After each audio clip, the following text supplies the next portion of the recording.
ಓಂ ಸದ್ಗುರುನಾಥ ಶರಣಂ ಜಯ ಜಯ. ಓಂ ಸಚ್ಚಿದಾನಂದ ಶರಣಂ ಜಯ ಜಯ.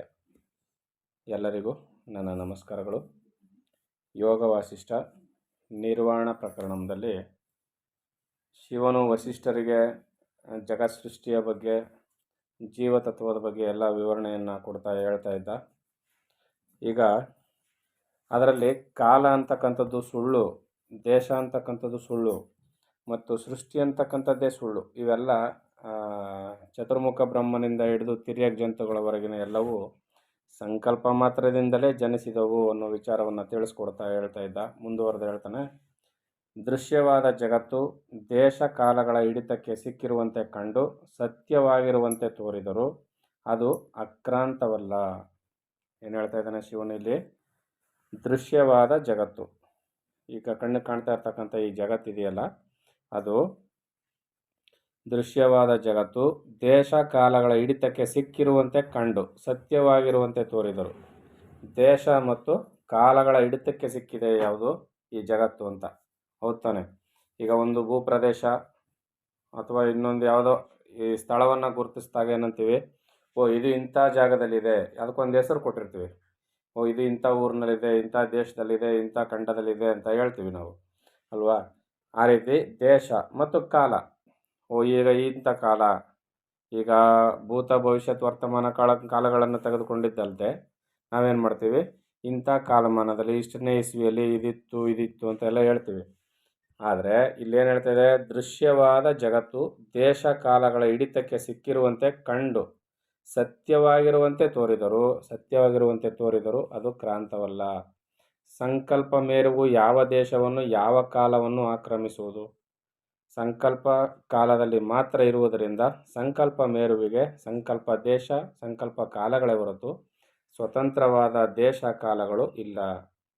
ಯಾವಾಗ ಸಂಕಲ್ಪ ಮಾಡ್ತೀವೋ, ಈಗ ನಾವು ಮನಸ್ಸಿನಲ್ಲಿ ನಾನೇನು ಮಾಡ್ತೀನಿ? ಒಂದು ವೈಭವಯುತವಾದ ಒಂದು ಭೂಪ್ರದೇಶವನ್ನು ಸಂಕಲ್ಪ ಮಾಡ್ಕೊಳ್ತೀನಿ. ಅದರಲ್ಲಿ ಯಾವುದೋ ಒಂದು ಸಮಯ ಕಾಲವನ್ನು ಕೂಡ ನಾನು ಸಂಕಲ್ಪ ಮಾಡ್ಕೊಳ್ತೀನಿ. ಈಗ ಅದು ಯಾವ ಕಾಲದಲ್ಲಿತ್ತು, ಯಾವ ದೇಶದಲ್ಲಿತ್ತು ಅಂತ ಹೇಳಲಿಕ್ಕೆ ಬರುತ್ತೆ? ಯಾಕೆ? ಅದು ನನ್ನ ಸಂಕಲ್ಪಜನ್ಯವಾದದ್ದು, ನನ್ನ ಸಂಕಲ್ಪದಿಂದ ಉದಿತವಾದದ್ದು. ಆದರೆ ಸುಳ್ಳು ಅದು ಇರೋದೀಗ ಅಂದರೆ ನನ್ನ ಸಂಕಲ್ಪದಲ್ಲಿ ಈಗ ಸತ್ಯವಾಗಿದೆ ಅದು. ಆದರೆ ನಾನು ಸಂಕಲ್ಪವನ್ನು ನಿಲ್ಲಿಸಿದೊಡನೆ ಅದು ಹೇಗೆ ಸಂಕಲ್ಪದಲ್ಲಿ ಉದಿತವಾಯಿತೋ ಹಾಗೆ ಅದು ಇಲ್ಲವಾಗುತ್ತೆ. ಆ ರೀತಿಯಲ್ಲಿ ಇದು ಕೂಡ ದೃಶ್ಯ ಜಗತ್ತು ಕೂಡ ಪಾರಮಾರ್ಥ ದೃಷ್ಟಿಯನ್ನು ಪಡೆದಂಥ ಆ ಜ್ಞಾನಿಯ ದೃಷ್ಟಿಯಲ್ಲಿ, ಆತ್ಮಜ್ಞಾನವನ್ನು ಪಡೆದಂಥ ಒಬ್ಬ ಪರಿಪೂರ್ಣ ಜ್ಞಾನಿ ದೃಷ್ಟಿಯಲ್ಲಿ ಜಗತ್ತು ಕೂಡ ಇಂತೆ. ಸಂಕಲ್ಪ ಮಾಡಿದಾಗ ಬರುತ್ತೆ, ಸಂಕಲ್ಪ ಇಲ್ಲದಾಗ ಇಲ್ಲವಾಗುತ್ತೆ. ಮತ್ತಿಷ್ಟೆಲ್ಲ ನಡೀತಾ ಇದೆಯಲ್ಲ, ವೈಭವಿತವಾಗಿ ಕಾರ್ಯಗಳೆಲ್ಲ ನಡೀತಾ ಇದೆಯಲ್ಲ, ಅಂದರೆ ನಡೀತಾ ಇರೋದೆಲ್ಲ ಕನಸಿನಲ್ಲಿ ಅನೇಕ ನಾವು ಭೀಕರವಾದ ಬೀಭತ್ಸ ವಾತಾವರಣಗಳನ್ನ ಎದುರಿಸ್ತೀವಿ, ಆನಂದಮಯವಾದ ವಾತಾವರಣಗಳನ್ನ ಎದುರಿಸ್ತೀವಿ, ದುಃಖಕರವಾದ ವಿಚಾರಗಳನ್ನ ನೋಡ್ತೀವಿ, ಎಲ್ಲವನ್ನು ನೋಡ್ತೀವಿ, ನಾವು ಎಲ್ಲವನ್ನು ಅನುಭವಿಸ್ತೀವಿ. ಆ ಕನಸಿನಲ್ಲಿ ಕಾಣುವಾಗ ಅವು ಸತ್ಯವಾಗಿಯೇ ಕಾಣ್ತವೆ, ಕನಸು ಕಾಣುವವರೆಗೆ ಸತ್ಯವಾಗಿ ಕಾಣ್ತವೆ. ಆದರೆ ಆ ಕನಸಿನಿಂದ ಎಚ್ಚರಗೊಂಡಾಗ ಅವು ಏನಿದ್ವೋ ಅದರ ಪರಿಣಾಮ ಸ್ವಲ್ಪ ಕಾಲ ಇರ್ತದೆ, ಮತ್ತು ಹೊರಟೋಗುತ್ತೆ, ನೆನಪೇ ಇರೋದಿಲ್ಲ, ಮತ್ತು ಅದು ನಾರ್ಮಲ್, ಏನೂ ಆಗೋದಿಲ್ಲ, ಯಥಾಸ್ಥಿತಿಯಲ್ಲಿ ನಾವಿರ್ತೀವಿ. ಈ ಜಾಗೃತಾವಸ್ಥೆಯೂ ಕೂಡ ಶಾಶ್ವತವಲ್ಲದ್ದರಿಂದ, ಆದರೆ ಸ್ವಲ್ಪ ದೀರ್ಘಕಾಲ ಆಗಿರೋದ್ರಿಂದ ಜಾಗೃತಾವಸ್ಥೆಯನ್ನು ಕೂಡ ನಾವು ಸ್ವಪ್ನಾವಸ್ಥೆಯಲ್ಲಿ ಹೇಗೆ ನನ್ನನ್ನು ನೋಡ್ತಾ ಇದ್ನೋ, ಸ್ವಪ್ನಾವಸ್ಥೆಯಲ್ಲಿ ನನ್ನ ಶರೀರ ಇಲ್ಲಿ, ಸ್ಥೂಲ ಶರೀರ ಇಲ್ಲಿ ಬಿದ್ದಿರ್ತದೆ. ಸ್ವಪ್ನಾವಸ್ಥೆಯಲ್ಲಿ ಒಂದು ಶರೀರ ನನಗೆ ಉತ್ಪತ್ತಿ ಆಗುತ್ತೆ, ನನ್ನ ವ್ಯವಹಾರ ನಡೀತಾ ಇರ್ತದೆ. ಆದರೆ ನನ್ನ ಶರೀರವನ್ನು, ನನ್ನ ವ್ಯವಹಾರವನ್ನು ನಾನು ನೋಡ್ತಾ ಇರ್ತೀನಿ. ನಾನು ಎಲ್ಲಿ ನಿಂತು ನೋಡ್ತಾ ಇರ್ತೀನಿ ಅನ್ನೋದು ಬಹುಮುಖ್ಯ ಅಲ್ವಾ? ಆ ಸ್ವಪ್ನಾವಸ್ಥೆಯಲ್ಲಿ ನಿಂತು ಸ್ವಪ್ನದ ಶರೀರ, ಅದರ ವ್ಯವಹಾರವನ್ನು ನಾನು ಹೇಗೆ ನೋಡ್ತಾ ಇರ್ತೀನೋ, ಜಾಗೃತಾವಸ್ಥೆಯಲ್ಲಿಯೂ ಕೂಡ ಜಾಗೃತಾವಸ್ಥೆಯಲ್ಲಿರ್ತಕ್ಕಂಥ ಈ ಸ್ಥೂಲ ಶರೀರ, ಇದರ ವ್ಯವಹಾರವನ್ನು ನಾನೇ ಗಮನಿಸ್ತಾ ಇರ್ತೀನಿ. ಇಲ್ಲಿ ನಾನು ಎಲ್ಲಿದ್ದೀನಿ ಅನ್ನೋದನ್ನು ನಾನು ಪತ್ತೆ ಹಚ್ಚಿಬಿಟ್ರೆ ಆಗ ಗೊತ್ತಾಗುತ್ತೆ, ಜಾಗೃತಾವಸ್ಥೆಯಲ್ಲಿ ನಡೆಯತಕ್ಕಂಥ ಈ ಜಗತ್ತು ಕೂಡ, ದೇಶ ಕಾಲ ಎಲ್ಲವೂ ಕೂಡ ಸುಳ್ಳು, ಸಂಕಲ್ಪದಿಂದ ಜನ್ಯವಾದದ್ದು ಅನ್ನೋ ಸತ್ಯ ಅರ್ಥ ಆಗುತ್ತೆ. ಅಲ್ಲಿವರೆಗೂ ಇದು ಯಾವುದೇ ಕಾರಣಕ್ಕೂ ಅರ್ಥ ಆಗೋದಿಲ್ಲ. ಅಧ್ಯಾತ್ಮವನ್ನು ಅಷ್ಟು ಸುಲಭವಾಗಿ ಅರ್ಥ ಮಾಡ್ಕೊಳ್ಳೋದಿದ್ದರೆ ಎಲ್ಲರಿಗೂ ಇಷ್ಟೇನ ಅನಿಸ್ಬಿಡ್ತಿತ್ತು. ಆದರೆ ಆ ಅವಸ್ಥೆಗೆ ಬಂದು ನೋಡೋದಿದೆಯಲ್ಲ, ಆ ತುರ್ಯಾವಸ್ಥೆಗೆ ಬಂದು ನೋಡೋದಿದೆಯಲ್ಲ, ಜಾಗೃತ ಸ್ವಪ್ನ ಸುಷುಪ್ತಿಗಳು ನಶ್ವರವಾದವು ಅಂತ ತಿಳಿದು ಆ ಅವಸ್ಥೆಗಳನ್ನ ದಾಟಿ ತುರಿಯಾವಸ್ಥೆಯಲ್ಲಿ ಬಂದು ನಿಂತು ಜಗತ್ತನ್ನು ನೋಡುವುದಿದೆಯಲ್ಲ, ಆ ಅವಸ್ಥೆಗೆ ಬರಬೇಕಾದ್ರೆ ಸಾಕಷ್ಟು ಸಾಧನೆ ಬೇಕು. ಅಲ್ಲಿ ನಿಂತು ನೋಡಿದಾಗ ನಮಗಿದು ಏನು ಅಂತ ಅರ್ಥ ಆಗುತ್ತೆ. ಈಗ ಸಂಕಲ್ಪ ಕಾಲಗಳೇ ಹೊರತು ಸ್ವತಂತ್ರವಾದ ದೇಶ ಕಾಲಗಳು ಇಲ್ಲ. ನಾವು ಸತ್ಯ ಎನ್ನುವುದು ನಮ್ಮ ಅನುಭವಕ್ಕೆ ಬಂದಿರುವುದನ್ನು, ನಮ್ಮ ಅನುಭವ ಎನ್ನುವುದು ಬಾಹ್ಯದಲ್ಲಿ ದೇಶ ಕಾಲಗಳನ್ನು ಆಶ್ರಯಿಸಿದೆ. ಇದು ನಮ್ಮ ಅನುಭವಕ್ಕೆ ಬಂತು, ನಾನು ಇಂಥ ಟೈಮಲ್ಲಿ ನೋಡಿದೆ, ಇಂಥ ಊರಲ್ಲಿ ನೋಡಿದೆ, ಇವೆಲ್ಲ ಸಂಕಲ್ಪಜನ್ಯವಾದವು. ಇವೆಲ್ಲ ನಾನು ಯಾವ ಊರಲ್ಲಿ ನೋಡಿದೆ, ನಾನು ಯಾವ ಕಾಲದಲ್ಲಿ ನೋಡಿದೆ, ಕಾಲವೂ ಇಲ್ಲ, ದೇಶವೂ ಇಲ್ಲ, ಸಂಕಲ್ಪ ಇದು. ದೇಶ ಕಾಲಗಳಿಗೆ ಸಂಬಂಧಿಸಿದ ಸತ್ಯವನ್ನು ಮನಸ್ಸು ಹಿಡಿಯಬಲ್ಲುದೇನೋ ಪರೀಕ್ಷಿಸಿ ನೋಡಿ ಅಂತ ಗುರುಗಳು ಹೇಳ್ತಾ ಇದ್ದಾರೆ, ಶಿವ ಹೇಳ್ತಾ ಇದ್ದಾನೆ. ಮತ್ತು ಸತ್ಸ್ವರೂಪವಾಗಿ ಕಾಣುವ ಜಗತ್ತು ಹೇಗೋ ದೇಶ ಕಾಲಾದಿಗಳು ಕೂಡ ಹಾಗೆ. ಅಂದರೆ ಅವು ಎಷ್ಟೇ ದೊಡ್ಡದಾಗಿ ಕಂಡರೂ ಅವು ಸಂಕಲ್ಪಜನ್ಯಗಳೇ. ಸತ್ಸ್ವರೂಪವಾಗಿ ಇದೇ ಸತ್ಯವೇನೋ ಇದು ಅನ್ನುವ ಮಟ್ಟಿಗೆ ಕಾಣ್ತಾ ಇದೆ. ಯಾವುದು? ಜಗತ್ತು, ಕಾಲ, ದೇಶ ಎಲ್ಲ ಹೆಂಗೆ ಕಾಣ್ತಾ ಇದೆ? ಸತ್ಯ ಇದು ಅಂತ ಕಾಣ್ತಾ ಇದೆ. ಈಗ ಒಂದೊಂದು ಭೂಪ್ರದೇಶಕ್ಕೆ ಒಂದೊಂದು ಹೆಸರಿಟ್ಟಿದ್ದೀವಿ. ಸತ್ಯನ ಸುಳ್ಳ ಅಂದರೆ ಸತ್ಯ. ಒಂದೊಂದು ಕಾಲಮಾನವನ್ನು ಗುರುತಿಸ್ತಾ ಇದ್ದೀವಿ. ಸತ್ಯನ ಸುಳ್ಳು ಅಂದರೆ ಸತ್ಯ. ಆದರೆ ಇಲ್ಲಿ ಅದನ್ನೇ ಹೇಳ್ತಾರೆ, ಅದು ಸತ್ಯವಾಗಿ ಸತ್ಸ್ವರೂಪವಾಗಿ ಕಾಣುವ ಜಗತ್ತು ಹೇಗೋ ದೇಶ ಕಾಲಾದಿಗಳು ಕೂಡ ಹಾಗೆಯೇ. ಅವು ಎಷ್ಟೇ ದೊಡ್ಡದಾಗಿ ಕಂಡರೂ ಅವು ಸಂಕಲ್ಪಜನ್ಯಗಳೇ. ನಾವು ಜಾಗೃತಾವಸ್ಥೆಯಲ್ಲಿ ಇದ್ಕೊಂಡು ಇದು ಸಂಕಲ್ಪಜನ್ಯಗಳು, ಸಂಕಲ್ಪದಿಂದ ಹುಟ್ಟಿದವು ಅಂತ ಹೇಳಿದ್ರೆ ಯಾವ ಕಾರಣಕ್ಕೂ ಅರ್ಥ ಆಗೋದಿಲ್ಲ. ಯಾರೂ ಅಂಗೀಕಾರ ಮಾಡೋದು ಇಲ್ಲ, ಒಪ್ಕೊಳ್ಳೋಕೆ ಸಾಧ್ಯವೇ ಇಲ್ಲ. ಆದರೆ ಜಾಗೃತಾವಸ್ಥೆಯೂ ಕೂಡ ಸುಳ್ಳು, ನಶ್ವರವಾದದ್ದು ಅನ್ನೋದನ್ನು ಯಾರು ಮನಗಾಣ್ತಾರೋ ಅವ್ರಿಗೆ ಮಾತ್ರ ಅರ್ಥ ಆಗುವ ಸತ್ಯ ಇದು. ಇಲ್ಲ ಅಂದರೆ ಈ ಮಾತು ಎಳ್ಳಷ್ಟು ಒಪ್ಕೊಳ್ಳೋದಿಲ್ಲ ಯಾರೂ. ಸಮಸ್ತ ಕಾರ್ಯಗಳನ್ನು ಮಾಡಬಲ್ಲ ಪುರುಷನು ಹೀಗೆ ಸಂಕಲ್ಪ ಜಾತನೇ. ನೋಡಿ, ಒಂದೇ ಸಲ ಹೆಂಗೆ ಹೇಳೋರು, ಸಮಸ್ತ ಕಾರ್ಯಗಳನ್ನು ನಾನು ಮಾಡಿದೆ, ನಾನು ಸುಖಿ, ನಾನು ದುಃಖಿ ಅಂತ ಏನಿಲ್ಲಿ ಸಂಕಲ್ಪ ಜಾತ ಪುರುಷ ಅವನು. ಯಾರು? ಜೀವಾತ್ಮ. ಅವನು ಕೂಡ ಸಂಕಲ್ಪ ಜಾತನೇ, ಅವನು ಕೂಡ ನಿಜ ಅಲ್ಲ ಅಂತ ಹೇಳ್ಬಿಟ್ರು. ಮತ್ತು ನಿಜ ಯಾರು? ಸರ್ವವನ್ನು ತನ್ನ ವ್ಯಾಪ್ತಿಯಲ್ಲಿ ಒಳಗೊಂಡಿರ್ತಕ್ಕಂಥ ಆ ಚೈತನ್ಯ ವಸ್ತುವೇ ನಿಜ, ಅದೇ ಸತ್ಯ. ಇದೇ ಕ್ರಮದಿಂದಲೇ ಅಂದರೆ ಚಿತ್ತಿನ ಸಂಕಲ್ಪವಶವಾಗಿ ಒಂದೇ ಕ್ಷಣದಲ್ಲಿ ಕೀಟವಾಗುವುದು.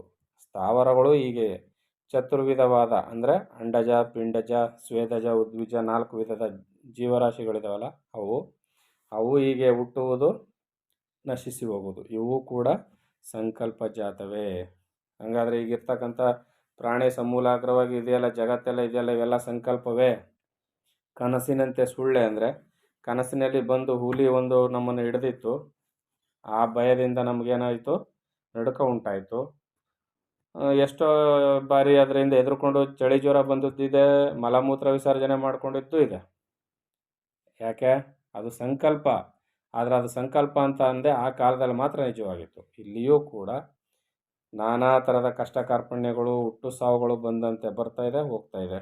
ಯಾವಾಗ ಇದು ನಿಜ ಅಂತ ನಂಬ್ಕೊಂಡು ಇದಕ್ಕೆ ಬಿಗಿಯಾಗಿ ಗಟ್ಟಿಯಾಗಿ ಅಂಟ್ಕೊಂಡಿರೋದ್ರಿಂದ ಇದು ನಿಜವಾಗಿ ತೋರ್ತಾ ಇದೆ, ದುಃಖಕ್ಕೆ ಕಾರಣವಾಗಿದೆ. ಆದರೆ ಇವೆಲ್ಲವೂ ಕೂಡ ಸಂಕಲ್ಪಮಯವಾದವೇ. ರುದ್ರಾದಿಯಾಗಿ ತೃಣಪರ್ಯಂತವಾಗಿರುವ ಜಗತ್ತೆಲ್ಲವೂ ಹೀಗೆ ಹುಟ್ಟುವುದು.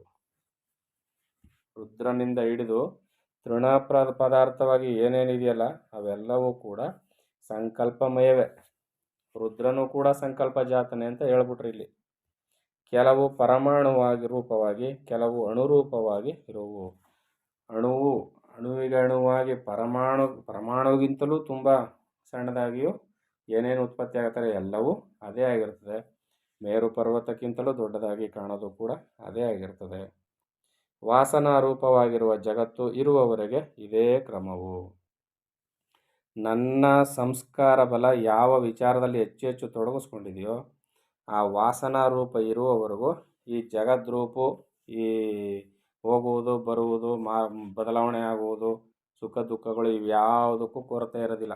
ಯಥೇಚ್ಛವಾಗಿ ನನ್ನ ಭಾಗಕ್ಕಂತೂ ಇದು ಇದ್ದೇ ಇರ್ತದೆ. ನಾವೆಲ್ಲರೂ ಒಂದೇ ಪ್ರಪಂಚವನ್ನು, ಒಂದೇ ವಿಚಾರವನ್ನು ಅನುಭವಿಸ್ತಾ ಇದ್ದೀವಿ, ಅವೆಲ್ಲ ಏನು ವ್ಯತ್ಯಾಸ ಇಲ್ವಲ್ಲ ಅಂತ ನಾವು ಅಂದ್ಕೊಂಡ್ರೆ ಸುಳ್ಳು. ಅವರವರು ಒಂದೇ ಕಡೆ ಇರ್ತೀವಿ, ಆದರೆ ನನಗೆ ಕಾಣುವ ಜಗತ್ತು ಬೇರೆ ಆಗಿರ್ತದೆ, ಅವ್ರಿಗೆ ಕಾಣುವ ಜಗತ್ತು ಬೇರೆ ಆಗಿರ್ತದೆ. ಅವರವರ ಭಾವನಾ ಬಲದ ಮೇಲೆ ವ್ಯತ್ಯಾಸವನ್ನು ಹೊಂದಿರ್ತದೆ. ಹೀಗೆ ಪ್ರಬಲವಾಗಿ ಬೆಳೆದ ಸಂಸಾರ ಮಾಯೆಯು ಹೇಗೆ ಬಂತು ಎಂಬ ಭೂತಾರ್ಥವನ್ನು ಭಾವನೆ ಮಾಡುವುದರಿಂದ ಭೇದವು ಉಪಶಮವಾಗುವುದು. ಹಾಗೆ ಅಭ್ಯಾಸ ಬಲದಿಂದ ಭೇದ ಶಾಂತಿ ಮಾಡಿಕೊಂಡವನಿಗೆ ಶಿವಸ್ವರೂಪನಾದ ಆತ್ಮನು ದೊರೆಯುವನು. ಈ ಜಗತ್ತು ಹೇಗೆ ಉತ್ಪತ್ತಿ ಆಯಿತು, ಜೀವ ಹೇಗೆ ಉತ್ಪತ್ತಿಯಾದ, ಸಂಸಾರ ಹೆಂಗೆ ಉತ್ಪತ್ತಿ ಆಯಿತು ಅಂತ ದಿನನಿತ್ಯ ವಿಚಾರ ಮಾಡಿ ಮಾಡಿ ಮಾಡಿ ಅದರ ಸತ್ಯಾರ್ಥವನ್ನು, ಭೂತಾರ್ಥವನ್ನು ಚೆನ್ನಾಗಿ ಭಾವನೆ ಮಾಡೋದ್ರಿಂದ, ಅರ್ಥ ಮಾಡಿ ನೋಡೋದ್ರಿಂದ ಈ ಸಂಸಾರ ಚಕ್ರ ಇಲ್ಲವಾಗುತ್ತೆ. ಮತ್ತೇನಾಯ್ತದೆ? ಉಳಿದಿರುವವನು ಯಾರು? ಶಿವಸ್ವರೂಪಿಯಾದ ನಾನೇ ಸತ್ಯ, ಮಿಕ್ಕೆಲ್ಲವೂ ನನ್ನ ಸಂಕಲ್ಪಜನ್ಯವಾದವನು ಸತ್ಯ ಅರಿವಾದಾಗ ಅವನು ಜ್ಞಾನದಿಂದ ಸುಖವನ್ನು, ಶಾಂತಿಯನ್ನು ಪಡಿತಾನೆ ಅಂತ ಇಲ್ಲಿ ಶಿವನು ವಸಿಷ್ಠರಿಗೆ ಹೇಳ್ತಾ ಇದ್ದಾನೆ. ಮುಂದುವರೆದು ಏನು ಹೇಳ್ತಾರೆ ಅಂತ ನೋಡೋಣ. ಎಲ್ಲರಿಗೂ ಒಳ್ಳೆಯದಾಗಲಿ. ಓಂ ಸದ್ಗುರುನಾಥ ಶರಣಂ ಜಯ ಜಯ. ಓಂ ಸಚ್ಚಿದಾನಂದ ಶರಣಂ ಜಯ ಜಯ. ಹರಿ ಓಂ ತತ್ಸತ್. ಹರಿ ಓಂ ತತ್ಸತ್. ಹರಿ ಓಂ ತತ್ಸತ್.